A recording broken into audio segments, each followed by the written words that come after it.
Mu Rwanda polisi y'igihugu irasaba abantu banduye COVID-19 kwirinda gukomeza imirimo ibahuza n'abatarandura, ibaburira ko bashobora kubihanirwa. Iyo usanze wayanduye ukwiye kwifata nk'uko amabwiriza abivuga, y'uburyo ugomba kujya iwawe, inzego zikagukurikirana, aho uri mu mudugudu abantu bakagukurikirana, waremba ukaba wajyanwa mu bitaro, ariko rwose kurenga ku ayo mabwiriza yakurura ibibazo. Jean Bosco Kabera, umuvugizi wa polisi y'u Rwanda, avugana n'Ijwi ry'Amerika. Mu Rwanda umubyeyi umaze imyaka 21 ashaka kwisubiza umwana we yabwiwe ko icyaha gishobora kuba cyarashaje. Amategeko ateganya iki? Iyo bikorewe ku mwana haba ariho umwihariko, ubugenzacyaha bugaperereza bugasanga ko nta masezerano yabaye hagati y'impande zombi, bigashyikirizwa ubushinjacyaha nabwo bukabiregera urukiko. Nta cyabuza yuko wabikoze yabihanirwa mu buryo bw'intangarugero. Maître Felicien Gashema muramwumva mukanya.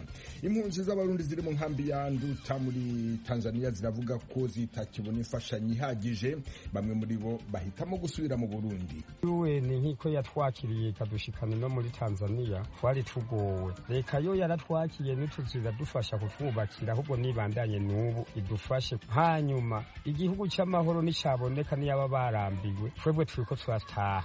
Mugenzi wacu James Joven yabasuye kuri wa mbere aganira nabo. Ayo makuru kimwe n'andi avugwa hirya no hino ku isi ni mu kanya, mugume ku maradiyo yanyu.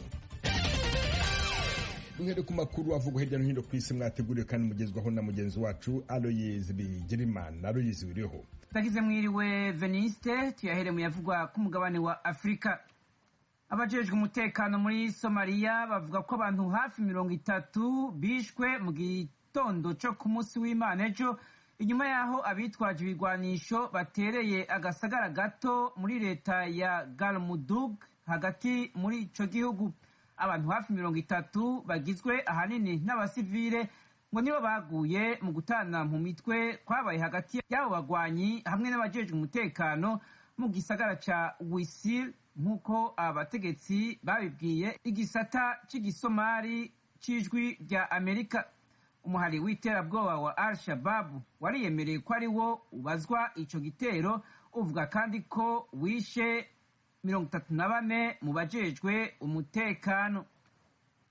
Perezida wa Afrika y'Epfo Cyril Ramaphosa ejo ku munsi w'Imana yarasubijeho amabwirizwa akomeye azomara indwi zibiri agamije guhangana n'igisanira ca coronavirus candukira cyane ciswe Delta, kiriko kirarandagata ku rugero ruteye ubwoba muri ico gihugu.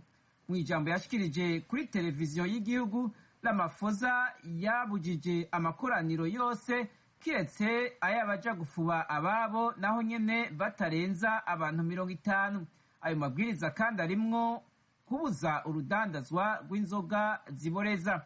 Afrika y'Epfo ubu iharura abantu hafi 1,929,000 bamaze kwandura COVID-19, barimwo 15,036 bashasha banduye ejo ku munsi w'Imana. Abamaze kwicwa n'uwo mugera bashitse ku 59,900 muri ico gihugu. Washington, Ijwi rya Amerika. Muyavugwa mu makungu, Leta z'Ubumwe za Amerika yaragavye ibindi bitero vy'indege ejo ku munsi w'Imana ku barwanyi bafashwe mu mugongo na Irani bari muri Iraki na Syria. Vyakozwe mu kwihora ibitero abo bagwanyi bakoze ku bakozi ba Amerika hamwe n'inyubako zayo muri Iraki bakoresheje indege za drone ziguruka zitagira umudereva. Igisirikare ca Amerika cavuze ko cateye ibigo bikorerwamwo abagenzura ibitero n'ahari ububiko bw'ibirwanisho mu bice bibiri, kimwe muri Syria ikindi muri Iraki. Ariko ico gisirikare nticatomoye nimba hari abapfuye canke abakomeretse. Ibi bitero vyategetswe na Perezida Joe Biden, bibaye ibigira kabiri ategetse ku mihari ifashwa na Irani kuva agiye ku butegetsi, haraheze amezi 5. Hano muri Amerika igitigiri c'abasize ubuzima mu ibomoka ry'igorofa yabamwe abantu muri leta ya Florida cyashitse ku bantu 9 ejo ku munsi w'Imana, naho abajejwe gutabara bakibandanya kurondera abandi barenga 150 bataramenywa irengero ryabo. Daniela Levin Kava, umukuru w'igisagara ca Miami-Dade cyaberemwo iryo sanganya, yabishikirije mu kiganiro yahaye abamenyeshamakuru ejo ku munsi w'Imana. Iyo nyubakwa yabomotse mu gaturuturu ko ku munsi wa 4 w'indwi iheze.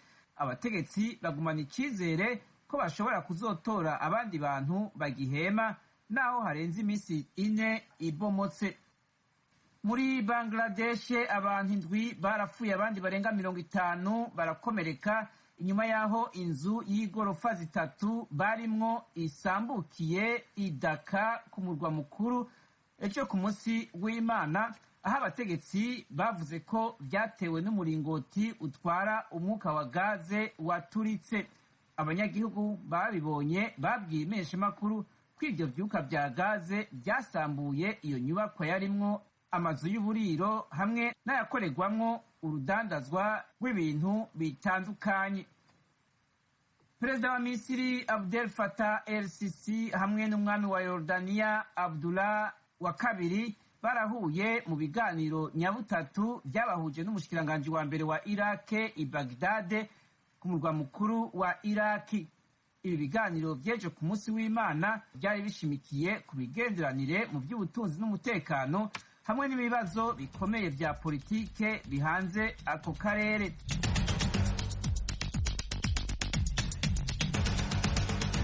Urakoze Aloyizi Bigirimana, mukomeje kumva radio Ijwi ry'Amerika yumvikanira kuri FM 104.3 no kuri FM 88.3 ya radio Inshuti ya Bose mu Rwanda. Mu Burundi ni ku mirongo migufi ya shortwave kuri metero 19 na 22. Mushobora kandi kumva ibiganiro byacu muciye ku rubuga rwa internet kuri wa eshatu akadomo radio yacu VOA.com, naho ku mbuga za YouTube, Instagram na Facebook. Adresi yacu ni VOA radio yacu. Iwanyu mu ntara.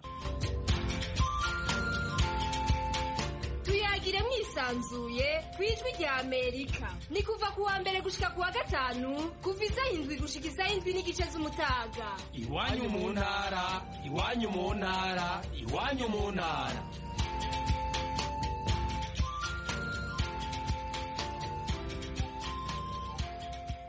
Amakuru tuyahere muri Uganda, igihugu kihanganye n'icyo bamwe bita inkubiri ya gatatu y'icyorezo cya COVID-19, aho barwiyemeza mirimo binubira ko gahunda nshya yaguma mu rugo irimo igira ingaruka zikomeye ku bikorwa bashoyemo imari. Impuguke zikaba zivuga ko ubukungu bushobora kuhazaharira niba leta idatabaye ngo ibagoboke. Mu Rwanda, polisi y'igihugu iraburira abantu bose banduye COVID-19 bakanga kwishyira mu kato bagakomeza imirimo ibahuza n'abandi ko bizagaragara ko yanduje abandi, azahanishwa ibihano bikomeye birimo no gufungwa imyaka igera kuri 3. Inkuru irambuye Asumutakaboyi. Nyuma yaho bimaze kugaragara ko hari abantu basanga COVID-19 ariko bagakomeza kugendagenda batishyize mu kato nk'uko amabwiriza y'abaganga biteganya, polisi yongeye kuburira abo bantu bose ko uzafatwa yaranduje bagenzi be kandi yarazi ko arwaye ibihano bimutegereje. Kuri wa gatandatu urwego rwafashe umuntu wapimwe agasanganwa COVID-19 ariko ntahita ajya mu kato ahubwo agakomeza guhura n'abandi. Polisi yasanze uyu wari wagaragajwe ko afite COVID-19 ari muri resitora ari kumwe na mugenzi we basangiraga. Umuvugizi wa polisi y'u Rwanda Jean Bosco Kabera yabwira Ijwi rya Amerika ko afashwe kuri wa gatandatu yaje yiyongera ku wundi mushoferi utwara imodoka watawe muri yombi nawe azira ko yabwiwe ko afite COVID-19 ariko agakomeza gutwara abagenzi. Uyu muvugizi aburira abantu bose bakomeje kwica amabwiriza ya COVID-19 ko ibihano bibategereje. Icya mbere nuko indwara nyine barabizi irahari kandi iravura. Icya kabiri nuko hari amabwiriza ahari y'uburyo abantu bagomba kwitwara iyo basanze banduye iyi ndwara. Icyo dusaba abantu rero ni ukubyemera. Iyo usanze wayanduye ukwiye kwifata nk'uko amabwiriza abivuga y'uburyo ugomba kujya iwawe, inzego zikagukurikirana, aho uri mu mudugudu abantu bakagukurikirana, waremba ukaba wajyanwa mu bitaro. Ariko rwose kurenga ku ayo mabwiriza byakururira ibibazo kubera yuko uramutse wanduje abantu bikagaragara yuko wabanduje kandi wari uzi yuko bagusanzemo iyi ndwara urumva biba bigiye mu bintu by'ibihano bikomeye ku buryo byakururira ibibazo. turababwira rero yuko icya mbere ntibayirinde, icya kabiri n'abasanze bayirwaye gukurikiza amabwiriza. Polisi y'igihugu iburira abarega kuri aya mabwiriza ko bazahabwa ibihano birimo n'igifungo.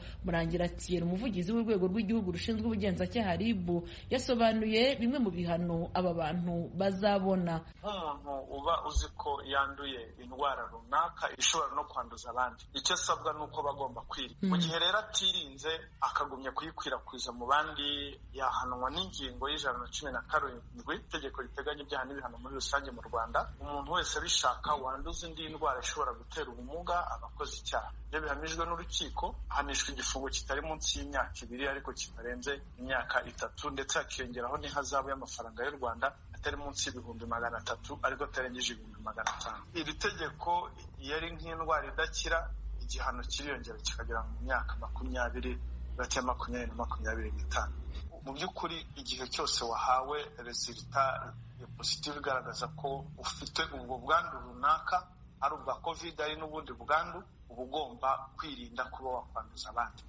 Igihe rero bigaragaye ko warenzeho kuri ayo mabwiriza ukagenda ukanduza abandi, iri tegeko riba rikureba. Igihano cyo gufunga uwanduje undi yari yarabwiwe ko yanduye covid-19 akanga kwishyira mu kwato kije kiyongera ku bindi bihano byashyizweho n'umujyi wa Kigali umwaka ushize, harimo ko umuntu ufashwe atambaye agapfukamunwa acibwa amande y'ibihumbi 10, amande y'ibihumbi 200 ku gutegura ibirori n'ibindi bihuza abantu mu buryo butemewe, kandi wabyitabiriye nawe agacibwa mu 25 ndetse n'amande y'ibihumbi 50 kukuva no kujya ahantu habuzanijwe mu kwirinda ikwirakwizwa ry'iki cyorezo. Izi ngamba zikomeje gukazwa mu gihe imibare y'abandura covid-19 ikomeje gutumbagira mu Rwanda. Ku munsi w'ejo abantu banduye covid-19 bari 868, bituma umubare w'abarwaye covid-19 mu gihugu hose ugera ku 35,886, harimo 26,977 bamaze gukira iyi ndwara. Abakirwaye bakaba bangana n'ibihumbi 8,498. Abo iyi ndwara imaze guhitana baragera kuri 411. Assumpta Kaboyi, Ijwi ry'Amerika, i Kigali. Mu Burundi abantu bagera kuri 18 barishwe, abandi 8 barakomereka mu gitero cy'abantu bitwaje intwaro cyagabwe muri komine Rutegama mu ntara ya Muramvya. Igitero cyabaye mu ijoro ryo kuwa gatandatu rishyira ku cyumweru. Inkuru irambuye Eloge Wirikaneza. Amakuru y'Ijwi ry'Amerika rifise nuko abantu 18 aribo baguye n'imiburiburi muri ico gitero cabaye mu ijoro ryo kuri uyu wa gatandatu ku musozi wa Nyarunazi muri komine Rutegama intara ya Muramvya kwibarabara rya Muramvya Gitega hagati na hagati mu gihugu c'u Burundi nkuko vyemezwa n'amasoko atandukanye kwa muganga mu ntara ya Gitega na Muramvya. Abavuganye n'Ijwi ry'Amerika nta numwe yashimye ko mwidondoro w'umenyekana. Abantu 4 nibo bonyene barokotse muri izo modokari zibiri. Ibiziga 16 biri ku bitaro bikuru vy'i Muramvya niko rimwe mu masoko yacu yatubwiye. Aya makuru kandi anemezwa n'abandi bantu barimo umugabo yari mu bakuye ibiziga mu bisigarira by'imodokari zaturiwe. Je ubwanje bwaminwe niboneye n'amaso yanje ibiziga 15 turiko duterura abahasize ubuzima, niko yemereye Ijwi ry'Amerika. Umunyagihugu wundi nabasigura ko mu ngenzi zari mu modokari zaturiwe harokotse 4 bonyene, nta n'uwundi numwe wa kirazira yaharokotse. 4 bonyene nibo bagize amahirwe yo kurokoka, niko yatwiganiye. Aba hafi yahabereye kino gitero banamenyesha ko ari umugabo n'umugore bahitanywe n'abagizi ba nabi mu gihe bariko barahunga abajejwe umutekano. Twiyumvira ko yibajije ko bashobora kubwira abajejwe umutekano inzira bajanye. Uwo mugabo n'umugore bari bavuye ku rubanza baca batubirana n'aba bicanyi. Kugeza ubu abajejwe intwaro caba igipolisi bashimye kutavuga ibitigiri vy'abapfuye. Stani Nimbona, musanteri wa komine Rutegama Mushuhira, yari yemeje ko abantu 2 bapfuye, 5 nabo barakomereka. Igipolisi co cahisemwo kwandika ku rubuga rwa Twitter rw'ubushikiranganji bw'umutekano kivuga ko hapfuye abantu ariko nicatanga ibitigiri. Iterabwoba ryahitanye abantu, abandi barakomereka mu gitero cakozwe ku modokari zunguza abantu n'ibintu cabaye nka 2 z'ijoro ku musozi wa Munanira nko ku birometero 3 uvuye ku murwa mukuru wa komine Rutegama mu ntara ya Muramvya werekeza Igitega. Amatohoza ariko arakorwa. niko canditse. Ijwi rya Amerika kugeza ubu rimaze kumenya ko hakomeretse abantu 8, 3 bariko bavurirwa ku bitaro vy'Imuramvya, mu gihe ibitaro vyo mu Kibimba muri komine Giheta intara ya Gitega bifise 3 nyene, nayo ivy'ikibuye muri Bukirasazi Gitega nyene bikaba biriko bivura 2. Mu gatondo kuri uyu w'Imana igipolisi kiri kumwe n'urwaruka rw'umugambi uri ku butegetsi Imbonerakure bakoze isaka ariko ntaco batoye mu mihana yari yiketswe. Gusa abantu 4 barimo abagabo 2 bavukana b'abanywanyi b'umugambwe SNL utavuganwa n'ubutegetsi baturuka avuka Remy Gahutu yashinze FNL yavyaye SNL batawe muri yompi. Mwijoro ryo kuwa 9 rishirwa 10 ukwezi kwa 5 guheze abandi bantu 13 bari baguye mu mutego w'abantu bitwaje ibirwanisho kwibarabara rya Muramvya Gitega ahitwa Burambana muri komine ya Muramvya. Mu ryo kuwa 26 ukwezi guheze naho abantu 4 barahitanywe n'ibitero vy'amagrenade vyakozwe ku bituro vy'amabisi ku mugwa mukuru w'ubutunzi Bujumbura, barenga 80 barakomereka. Naho mwijoro ryo kuwa 16 rishirwa 17 mu Rusaka mu ntara ya Mwaro ihana urubibe na Muramvya na Gitega hishwe abantu 7. Umuvugizi w'ubushikiranganji bw'umutekano kuwa 5 uheze mu higaniro c'abavugizi b'inzego za leta yemeje ko abantu 29 aribo bafashwe. Kuri ibi bitero vyabaye mu Rusaka, Muramvya ni Bujumbura, amatoza y'igipolisi asa n'ayarangiye ko haramaze gufatwa harafashwe abantu 14 kuri iki gitero cabereye mu Rusaka, harimo abahoze ari abasirikare bashika kuri 4. Hanyuma kuri iki gitero cabereye i Muramvya harafashwe abantu 12, harimo abahoze ari abasirikare 2 n'uri mu karuhuko k'abakukuruke umupolisi 1. Hama kuri iki gitero cabereye i Bujumbura harafashwe abantu bashika kuri 3, umwe akaba yafatanywe grenade igira kabiri yagira tere abanje kuraswa cyamukorokana aca arafatwa. Vyemezo biriho ko ari we wabikoze, hanyuma amadosiye yarashikirijwe ubutungane. Kugeza ubu nta muntu canke umurwi uriyitirira bino bitero. Eroje uri Kaneza, Ijwi rya Amerika.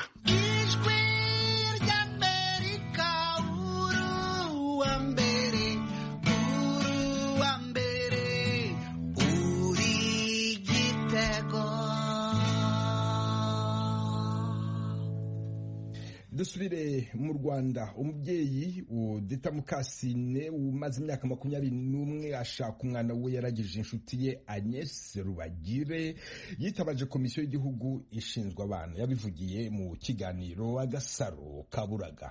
Ntabwo bahise bansubiza, nakomeje gutegereza igisubizo, barambwira ngo njye kwa muganga aho namubyariye nshaka urupapuro rwemeza ko ari uwanjye, njyayo ndarushaka ndarubashyira. Hashize igihe rero nibwo bansubizaga ukuriye komisiyo ansubiza ibarwa ambwira ko bo badashobora kumushakisha, ngo ahubwo nimubona nzababwire bamfashe kumpuza n'umwana. Numva nta gisubizo cyiza bampaye. Niba ari kumushaka ukamwibonera, kuki bari gukenera abandi kugufasha kumushaka? Nyine banciye intege, arambwira ngo nzamwishakire nimushaka, ngo ashobora kutemera kuvugana nanjye, ngo bo bakaba aribwo babizamo ariko namubonye. Nanjye ndavuga nabashije kumubona nta kintu byaba bimfashije kugira ngo bo babimfashemo, nanjye ubwanjye nabyikora cyangwa nkitabaza abandi. Hari n'urundi rwego rw'igihugu rushinzwe ubugenzacyaha RIB, kubera ko icyakozwe kirasa n'icyaha. Wigeze witabaza urwo rwego kugira ngo rugufashe gukora ubushakashatsi, iperereza ryimbitse kuri icyo kibazo? Ntabwo ubu nagezeyo, ariko hari umuntu umwe uzi neza uko byagenda nabajije, arambwira ngo icyaha cyarashaje. Ijwi ry'Amerika yashatse kumenya niba icyaha cyo gutwara umwana gisaza yifashisha umunyamategeko Felicien Gashema. Nabanje kumubaza niba icyaha cyo gutwara umwana cyangwa se cyo guhabwa umwana ngo umurere ntumusubize, icyo cyaha kiramutse kibayeho niba kigeraho kigashaza. Icya mbere na mbere ni ukumenya icyaha nyabaki yakoze. Turebye itegeko ryerekeye kurengera umwana, ibyo bishobora kuba biteganywa n'ingingo 31 y'itegeko nimero 71 agakato 2018 ryo kuwa 31 ukwezi kwa 8 2018 ryerekeye kurengera umwana. Rero iyo ngingo 31 iteganya ibijyanye n'icyaha cyakorewe umubyeyi cyitwa kwambura umwana ababyeyi. Icyo cyaha rero kikaba giteganywa cyangwa gihanishwa imyaka iri hagati y'2 kugeza ku myaka 3 n'ihazabu y'ibihumbi 500 kugeza kuri miliyoni y'amanyarwanda iyo uwakirezwe agamijwe n'urukiko. Niba icyaha cyarabayeho ukurikije amategeko, icyo cyaha cyakozwe ryari? Icyaha gisa nk'aho cyatangiye gukorwa igihe yatangiye kwimukana umwana. Dukurikije ubuhamya bw'uwo mumama turasanga harahavuga yuko yajyaga gusura uwamureraga uwo mwana, yamenya aho umwana ari, uwo mama bugaca yimutse akajya ahandi. Uvuga ngo yakoze icyo bita umugambi, ni ikintu yagambiriye kuva kera cyo gukora icyo cyaha. Rero kugira ngo icyaha cyuzure hari cyitwa umugambi, hari cyitwa element materiel, ikintu gifatika. Uvuga ngo umwana yaribye n'umuntu ahari ufatika. Umugambi noneho umugambi yawucuze byari uko kwimuka muri quartier ajya mu yindi, mu ntara ajya mu yindi wenda, cyangwa ava mu gihugu ajya mu kindi. Nabyo biragaragaza umugambi yari afite, kuko ntabwo yigeze yimuka ngo amenyeshe umubyeyi w'umwana ko aho azasanga umwana naramuka amushatse. Bivuze yuko yamuhishaga amakuru kuko afite umugambi utari mwiza wo gukora icyaha. Itegeko naryo rikaba ribiteganya, iyo umuntu afite umugambi, iyo umugambi uhari, iyo materiel igaragaye, iyo itegeko rihari, hakabuza uwabikoze arabikurikiranwaho, yabihamwa n'urukiko akabihanirwa. None se ko aricyo natangiye nkubaza, icyaha nk'icyo kirasaza? Ntabwo icyo cyaha navuga ko gisaza, mu gihe cyose umwana agifite umwuka, kuko umwana ntabwo ari umutungo w'umuntu ku buryo wakwibwa, umutungo wakwibwa hanyuma nyuma y'imyaka runaka ugatakaza uburenganzira bwo kuwukurikirana. Mu yandi magambo, ntishobora gusaza mu gihe cyose kuko icyaha gikorerwa abantu. None Maître Gashema, hari itegeko mu Rwanda riteganya uburyo umuntu uwo ari we wese ugiye mu gikorwa icyo ari cyo cyose kirebana n'ikintu umuntu yakwita gucuruza abana cyangwa se kubahererekanya mu buryo butemewe, ku buryo bashobora gukurikiranwa? Itegeko rirahari, itegeko mu Rwanda avuga rishobora kuba rijyanye n'icyo kibazo. Itegeko nimero 51 agakato 2018 ryo kuwa 13 kwezi kwa 8 2018 ryerekeye gukumira, kurwanya ndetse no guhana icuruzwa ry'abantu no gushakira inyungu ku bandi. Icyo cyaha kikaba giteganywa, iyo tegeko nayo ikaba iteganya ibyaha bitandukanye, ndetse rihana abantu bashobora kwijandika mu bikorwa nk'ibyo ngibyo biteye isoni. None kuri iki kibazo tuvuga cy'uyu mubyeyi Mukasine ko yabuze umwana we kandi nta hantu yigeze asinya ngo yemere ko umwana mutanze, we yabigenza ate? Yakwitabaza izihe nzego z'ubutabera kugira ngo arenganurwe? Ndumva icyo Mukasine yakora, yakwisunga ubugenzacyaha.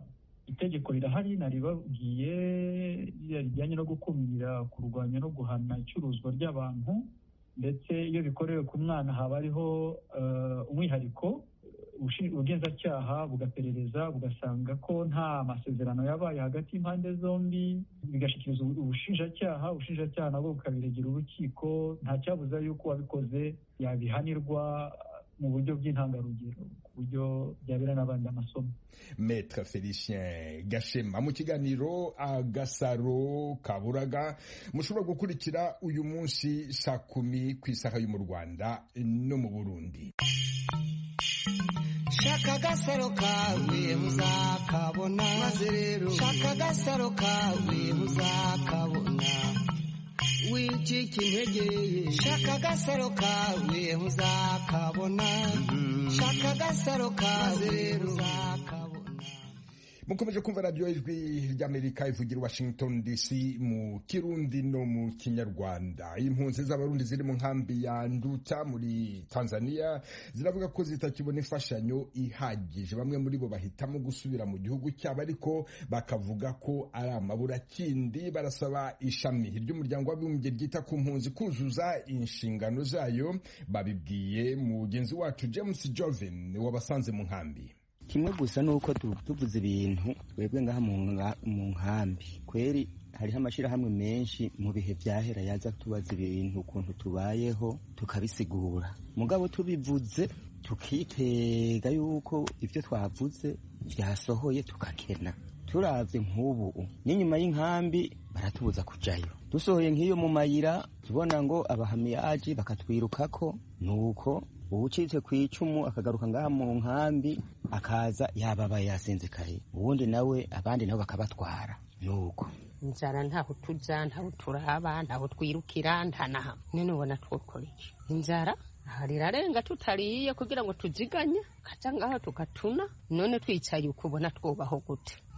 Hembo n'amagorwa twatewe n'amagorwa kweri, n'amahera yaha mu nkambi ntafadika. Abatwege b'amasikini tutakigenda mu giha n'ugutunatuna amaso ngaho, nzanye n'abataruka mu giha bo bararonka nangahe bakagura utwo basuma bakarya. None nk'abatwege naho abatamakaje n'abatama turaza gupfa, kuko impunzi yitwa impunzi kabisa iritabwaho ikaronka vyose ibisabwa ibikeneye impunzi. None ubona twobaho gute? Ahubwo jewe mbona yuko ngaha kweri mw'iyi nkambi ikintu cerekeye ubuzima bwo mu bifungurwa kweri ndabona yuko umengo ico nico kigizene kiduteye ingorane kabisa, kikaduteye ingorane gose. Nk'umuntu aronsa ako gafu akagatwara kw'isoko akakabisha n'ubuzanye ibindi bifungurwa, kuko nta kwamira kundi imwe. Nk'iyo fu kugira ngo tugume tuyirya ataco tuyikavye, usanga naho nyene n'abana bacu usanga bagenda bagira ingorane z'ibigwara. Kare nabagiye kwibaruka bahora bahereje utuntu batana muhira nk'akadobo nk'iki, ariko ubu nta na kimwe bahereza, n'agasabuni ntibabaha, baza n'amaguru kuva ku bitaro. Tuvuge kuva mu zone ya kade ya 18 cyangwa ya 20 ava ngaho n'amaguru hagashika hariya mu zone ya 18 n'amaguru. Ivyo kweri nivyo turasabye UN icyo kibazo n'ukuri igerageze ikiturabire. Cha wibaza warashitse ushitse baguhaye agasari kandi ukaryamika hasi, none ako gasari komara imyaka 3 ukikaryamako. Ikireta nuko maze ikindi naco bakaca bavuga ngo duhaye ngo imiryango bameze uko ngo duhaye ngo abapfakazi, ngo duhaye ngo abatishoboye. Bamwe bishoboye none baca yakura hehe yo kugura kagasari, kandi ntibashoboye kuja inyuma y'inkambi kubera ko nta ruhushya dufitiye. None wowe watishoboye yishoboye acagakura hehe? Twebwe turasaba yuko UN yoraba ibiharuro nk'uko yadufashe bwa mbere, kuko none n'isafuriya dufise zaratobotse, ibibido dufise zaratobotse, kira kintu cose yabaratugabiye byaramaze guhera. Ubuteka UN nk'iko yatwakiriye kadushikana no muri Tanzania twari tugowe. Reka yo yaratwakiye n'utuzira dufasha kutwubakira, ahubwo nibandanye n'ubu idufashe. Hanyuma igihugu cy'amahoro nicaboneka niyaba barambiwe, twebwe turiko turataha. Hanyuma ikindi cya kabiri nibarabe rero kimba ari ubwo bugari baduhereza butuma tumererwa nabi canke bagomba ko dupfa, nibahereze uburenganzira UN irafise ibibanza yitunguruze ko nta kintu twohagarara ko guko ngaha turaruhiye. Nihere ku murongo hubwo kujya nyene yatwakiriye iduhe kujya nyene, kuko ndabona umutekano mu banyagihugu bosubira kuba hamwe. Hariho n'igihe ahunguka atafise ashikira, none akavuga ati none ino ndabuze ho njyama, ntahariya nuko nyene agapfa kwiyahura nk'uwiyahuye nyene agapfa kugenda uko nyene. Niho benshi wumva baca bagaruka kubera basanga ataba ari bushikire kaja mu bindi bihugu, kandi no mu ivyo bihugu hari igihe badashikayo canke bagashikayo nta nuko baba bazi ibihari gutyo, nukubera nugupfa nyene guta umutwe bakapfa kurondeza. Ico nipfuza rero UN nuko yodufata nk'umuvyeyi wacu igasubira ku murongo yahorako nk'uko yari yatwakiriye ikaturosa ivyo dukeneye. Impunzi z'abarundi ziri mu nkambi ya Nduta muri Tanzania baganiraga na mugenzi wacu James Jovin.